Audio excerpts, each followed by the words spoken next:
Bonjour à tous. Au sommaire du grand journal de ce vendredi 13 février 2026, la radio se raconte et se la raconte car c'est une journée mondiale du média de l'immédiat. Arrivé au Cameroun dans les années 1940, des années après, c'est au bénéfice de la loi 90 du 19 décembre 1990 portant sur la liberté de communication sociale que les médias privés s'ouvrent avec leur lot d'avantages et d'inconvénients. La radio hier, aujourd'hui et demain, c'est le dossier du grand journal du vendredi qui s'attelle à donner la parole aux acteurs qui parlent des challenges de l'heure, des impératifs d'innovation, l'environnement économique quelconque au Cameroun, pendant qu'en face, acteurs de la société civile, politiques et auditeurs évaluent le contenu de ce contenant accessible partout et par le grand nombre, et surtout à l'heure de l'hypernumérisation. À ne surtout pas manquer l'éditorial ouvroir du dossier de Roger Kiek. Pas de brouille de signal en perspective. Avant le dossier, à suivre aussi l'actualité du jour avec la saison des vœux qui se poursuit, notamment entre les élus de Yaoundé 2 et les différentes communautés de l'arrondissement. Autre grand temps de la cinquantaine d'actualités, la chronique culturelle qui mène la réflexion sur la perte des repères de nos pères. Il y a comme une rupture ou brouille de transmission générationnelle. D'ailleurs perceptible aussi au lendemain du discours présidentiel, les rigolades d'un coup et des selles, des craintes et des peurs. Les moins jeunes seront-ils mis au banc de touche au bénéfice des jeunes à qui le président Paul Biya promet poste ministériel et direction d'entreprises publiques? Affaire à suivre.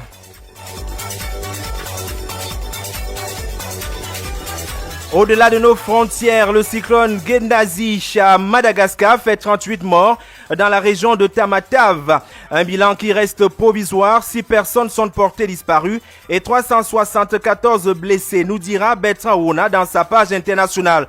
Enfin, sport, football féminin, c'est jour de match pour les U20 qui affrontent à 14h, heure du Cameroun, le Botswana en troisième phase retour des éliminatoires du mondial en Pologne. L'effectif est fin prêt pour la rencontre de cet après-midi, comme vous l'entendrez dans la page sport. Cela ne devrait donc être qu'une formalité au regard du match aller remporté par le Cameroun, 5-0. Voilà pour le sommaire, les détails, tous les détails, dans un instant très court.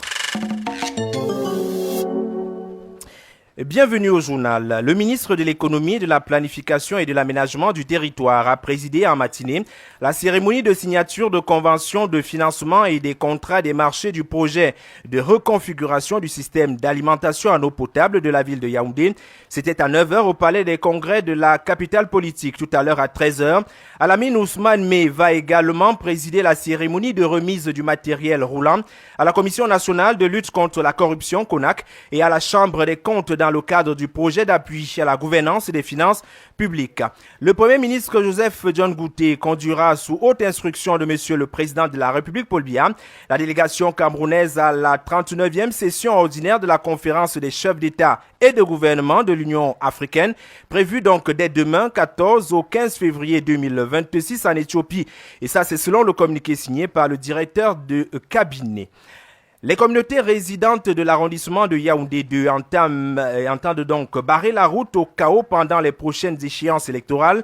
Ces communautés ont présenté leurs vœux de nouvel an hier aux élus de Fundi 2, au rang desquels le député Paul-Éric Djongwe, le maire Yannick Aïssi et le troisième adjoint au maire de la ville Palalou Midiawa et le conseiller régional d'Aladi Soulé. La cérémonie du palais des sports de Yaoundé a connu la présence des ministres Laurent Serge Toundingwa et Philippe Mbargambois. Le compte rendu de Jean-Marie Anaba. Les élections ne se sont pas bien passées à Yaoundé 2. Outre les résultats peu satisfaisants, cet arrondissement a été le théâtre des manifestations post-électorales. Heureusement que la communauté du Grand Nord s'est levée pour dire plus jamais ça. Djibril, porte-parole de la chefferie supérieure à Oussa de Koudou. Malgré les agissements antidémocratiques des adeptes du chaos et des frotteurs de troubles, nous sommes restés fidèles au chef de l'État et à notre parti, le RDTC. Et c'est pour magnifier cet attachement à la paix que cette communauté du Grand Nord, de même que celle dite anglophone, Sawa, Fangbeti et Grand Ouest ont décidé de présenter leurs vœux aux élus locaux dont la voix a été portée par l'honorable Paul-Éric Djongwe, premier secrétaire au bureau de l'Assemblée nationale. Je m'engage personnellement à porter vos voix avec plus de vigueur auprès des administrations compétentes et à continuer à apporter ma quote-part chaque fois que sollicité pour répondre aux urgences les plus criardes dans nos quartiers. C'est aussi le cas de tous les élus de notre arrondissement. Invité spécial à cette cérémonie, le chef de la délégation permanente du RDPC dans l'Ufundi, qui se faisait accompagner par le ministre Philippe Bagamboua, a invité les populations de Yaoundé 2 à faire confiance à leurs élus locaux. Professeur Laurent Serge Tundingwa. Tout le monde souhaiterait qu'un des siens soit président. Mais une fois l'élection présidentielle terminée, on rentre dans notre vie de tous les jours. C'est là où les élus locaux sont des gens très importants et je souhaite que, vu le travail que les élus de Yaoundé 2 ont eu à abattre les 2 derniers mandats, que leur population continue à leur faire confiance parce que leur arrondissement change. Fait marquant de cette cérémonie, le Grand Prix acteur du développement des territoires décerné à l'honorable Pauleri Djongwe par le syndicat national des professionnels de l'information et de la communication. Jean-Marie Anaba, éditorialiste et chef d'ex-politique. Le Grand Journal. La chronique culturelle. Dans la chronique culturelle du vendredi, la perte des repères culturels par les jeunes tranches avec les efforts de valorisation de nos valeurs culturelles. Francine Ateba. Parler sa langue nationale s'assimile souvent à une gêne. Se vêtir en kaba ou en tissu-pagne est souvent perçu comme démodé par la nouvelle génération. Pourtant, les langues maternelles et les tenues traditionnelles font partie de notre héritage culturel, qui est de plus en plus négligé par certains jeunes. Le monde étant un village planétaire, les jeunes se tournent plus vers la culture étrangère, au détriment de la leur. Conscients de ce problème majeur, les responsables d'établissements scolaires ont pensé à mettre sur pied, avec l'appui des pouvoirs publics, les journées retour aux sources, la semaine culturelle et l'implémentation des cours pratiques en langue nationale par le ministère de l'enseignement secondaire. Désormais, l'élève apprend à parler, à s'habiller et à cuisiner les mets locaux. Les langues officielles cèdent de la place aux langues nationales. On se salue en Manguissa, Mekoni, en Douala, Idibabouam, en Tchang, Ozia, entre autres. Autant d'outils mis à la disposition des jeunes en vue de la préservation de la culture qui fait partie entière de notre identité.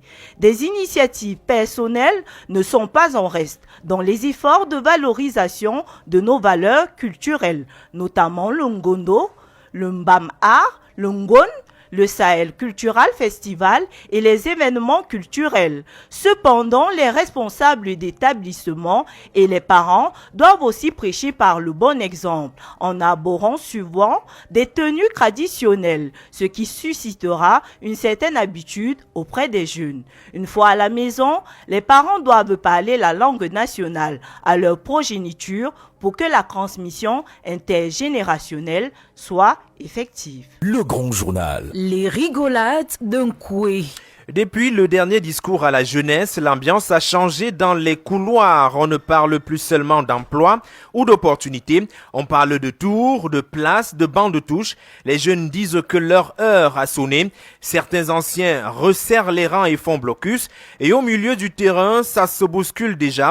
Ce midi, nous entrons dans le grand match des générations lancé au Cameroun avec les rigolades d'Unkwe. Modeste Bontenkwe, chef d'ex-international et chroniqueur sociopolitique à Royal FM. Depuis que l'Onkoukouma s'est adressé à la jeunesse, le pays ressemble à un stade en ébullition.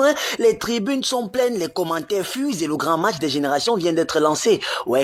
Il y a donc 2 équipes. À ma gauche, l'équipe des anciens. Il y a des stratèges, les bâtisseurs, les sages, encore lucides. Mais dans le vestiaire traînent aussi les titulaires à vie, les spécialistes du fauteuil collé, les champions du « on a toujours fait comme ça ». Ceux-là jouent en défense, la défense de leurs intérêts. Ils ont de l'expérience, certes, mais parfois l'expérience tourne en boucle et la boucle devient le blocage. Dossier qui n'avance pas dans les tiroirs. À ma droite donc, il y a l'équipe des jeunes.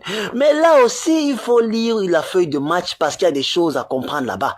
Parce qu'il y a des jeunes bangaman attaquant des aériens, c'est-à-dire des gens qui planent tout le temps, spécialistes du dribble dans les nuages, toujours en train de parler de Papa Goth. Les jeunes, il n'y a pas une là, milieu de terrain arrosé, plus fort à lever le coude jusqu'à lever même leur niveau intellectuel parfois noyé dans une bouteille de joie.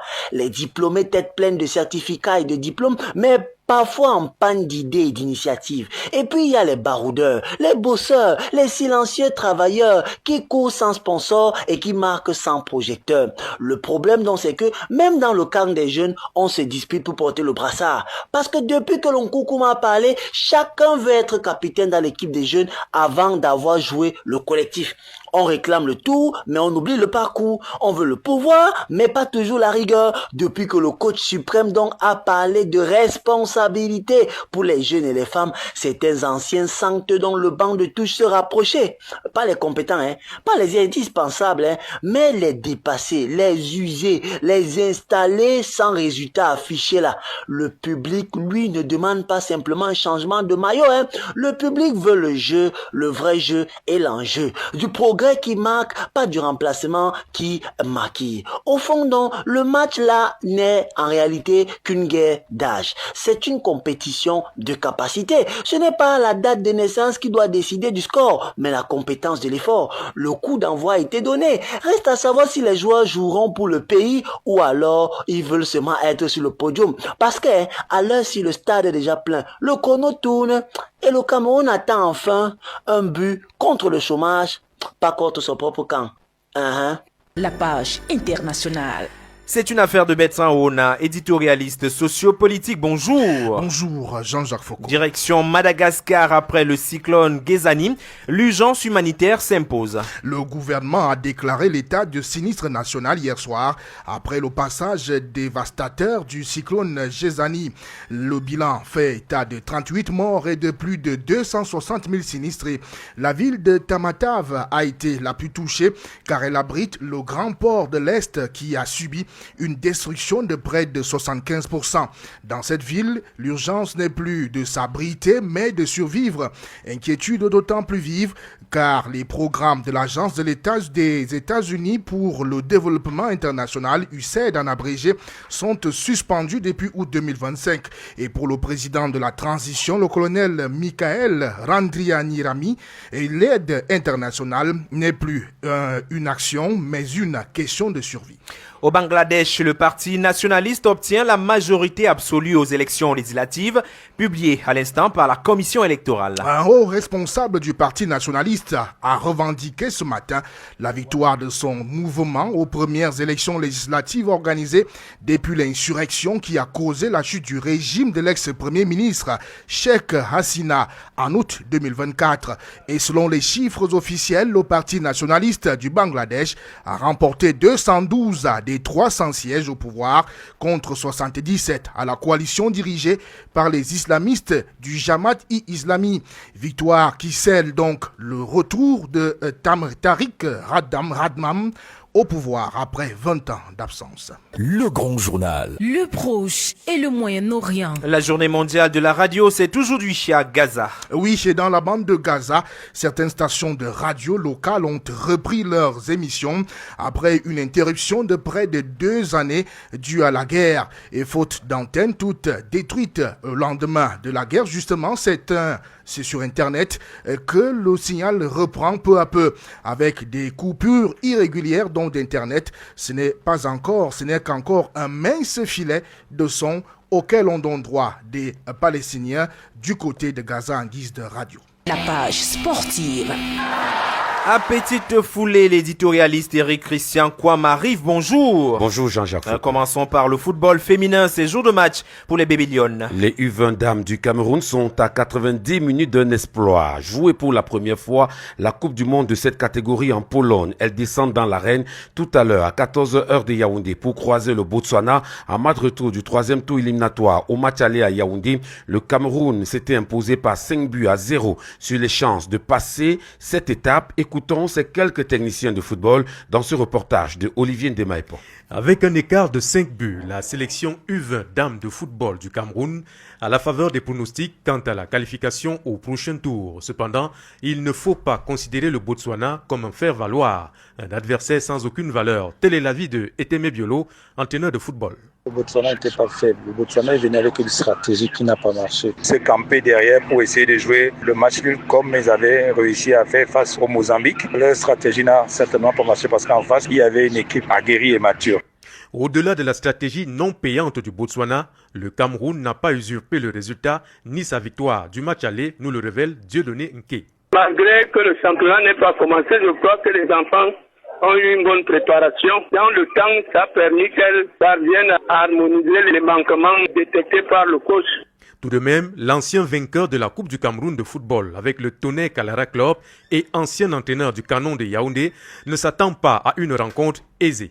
C'est un match qui va se jouer. Les matchs de football se suivent mais ne se ressemblent pas. Moi, je crois que les Lions U20 doivent rester concentrés sur leur TD pour éviter une surprise désagréable. Vous savez, les matchs des femmes, un clic, tout a changé. Le coach a intérêt à beaucoup travailler le mental et demander aux enfants de rester concentrés jusqu'à la 90e minute pour être sûr qu'ils ont la qualification. Il faut que nous évitions ces retournements de situation en restant sérieux. La victoire, mieux la qualification du Cameroun en Coupe du Monde. Beaucoup y pensent déjà. Eteme Biolo tempère leur enthousiasme. La Coupe du Monde, nous n'y sommes pas encore. Il faut se qualifier. Il y a encore, je crois, 1 ou 2 tours à parcourir. Donc, il faut d'abord qu'on arrive à passer le prochain cap, qui sera certainement le Kenya, qui nous a causé des problèmes déjà avec l'équipe Pagnon. Donc, il faudra donner le crédit à cette équipe. Donc, mieux se préparer et affronter le Kenya est parti certainement au dernier tour. Là, maintenant, on pourra parler du mondial. Pour l'instant, il ne faut pas parler du mondial. Mais concrètement, que faut-il faire ? À ce sujet, Dieudonné Nké imagine un scénario qui devrait guider et orienter la préparation des Camerounaises. Nous avons fait 0-0 et que nous avons affaire à une équipe qui est très redoutable chez elle et on travaille en conséquence et beaucoup plus le mental. Dans l'aspect peut-être que des déconvenus peuvent arriver en cours de match. La prudence, il faut être prudent. Le match va se disputer à 14h, heure du Cameroun, et 15h, heure du Botswana. Ce sera à 400 km de la capitale, Gaborone. À présent, affaire de subvention de Colombe Dudja et Lobo, le PCA fait un rétro-pédalage. Il s'agit du docteur Alain Mathieu Ndoko qui vient de démentir les chiffres et les dettes annoncées lors de la dernière Assemblée générale de l'Oiseau du Sud. Pour lui, Colombe n'a pas de problème avec la FECAFOOT. Nous n'avons aucun problème avec la fédération, avec le président. J'ai eu à le contacter au téléphone. J'ai expliqué au mien que voilà ce que nous devions avoir. Nous n'avons pas totalement eu. Et nous sommes en pourparlers avec la fédération dans ce sens, sachant que nous sommes dans une assemblée générale ordinaire, il était normal que nous disions que nous avons des petits soucis avec les subventions, pas seulement les subventions, mais d'autres sommes que nous devions percevoir. Ça a été un malentendu et je l'ai bien expliqué au courant de l'Assemblée générale. Sauf que ceux qui veulent propager ont pris un seul pan et ils ont commencé à propager. Nous n'avons aucun problème avec notre fédération camerounaise. Pourtant, lors de cette assemblée générale, le secrétaire général a bel et bien annoncé que cela fait 3 ans qu'ils n'ont pas reçu un copec, des price money, des subventions de la part de la FECAFOOT. Je vous propose de l'écouter. Payé dans l'ordre de 50 millions. Nous avons le champion des champions qui n'a pas été payé de l'ordre de 50 millions. Nous avons le champion de l'année dernière de l'ordre aussi de 50 millions qui n'ont pas été payés. Il y en a beaucoup. Depuis 3 ans, nous fonctionnons grâce à vous, grâce à l'élite et grâce aux supporters. Ne croyez pas que nous n'avons pas mené des actions. On a mené une action, nous avons déposé la requête. On n'est pas complice de quelque chose parce qu'il m'est revenu que le président de la Colombe ne voudrait pas exposés. Non, nous avons fait notre travail et nous continuons à solliciter. Nous savons que les moments sont difficiles dans toute organisation. La CAN de football 2027 pourrait être reportée. La question est en débat au comité exécutif de la CAF en ce moment à Dar es Salaam en Tanzanie, dans une réunion que préside le docteur Patrice Motsepe. Cette Coupe d'Afrique des Nations 2027 pourrait glisser pour 2028 en raison des doutes concernant la capacité du Kenya, de la Tanzanie et de l'Ouganda à accueillir ce tournoi. Il y a entre autres points à l'ordre du jour ce vendredi le rapport du COMEX de la CAF sur les incidents survenus lors de la finale de la dernière Coupe d'Afrique des Nations au Maroc. Enfin, FECA Judo, un hommage aux précurseurs est annoncé. Cette initiative de l'administration en charge de cette fédération prépare la compétition à la mémoire des précurseurs de cette discipline au Cameroun. Et ce rendez-vous se fera après l'ouverture de la saison de la FECA Judo, annoncée à la fin du mois à Edea. Confirmation avec le secrétaire général de la FECA Judo, Tekam Kamsukom. C'est une compétition qui a pour but, comme son nom le dit, de rendre un hommage aux défunts du judo camerounais. Que le judo n'a pas commencé avec précurseurs, avec les contemporains qui sont là aujourd'hui et qui se doivent, n'est-ce pas, de célébrer ceux qui les ont précédés. On va faire au moins 8 régions sur 10 et ça dépendra de chaque région. La plateforme numérique d'inscription est ouverte. C'est le premier galop d'essai de la compétition. Le grand journal de ce vendredi se referme, préparé avec la collaboration de l'ensemble des équipes rédactionnelles de Royal FM, mise en onde Ulrich Kemwe, Radio Vision Alain Kwekam, Brian Bida, prolongement numérique Boris Tedokmo, réalisation Raïssa Moko, édition en chef Laurent Goyam, coordination éditoriale Ebel Bla Samari, coordination centrale Roger Kiek, supervision générale le révérend pasteur Emmanuel Noël Bissaï, présentation Jean-Jacques Foucault.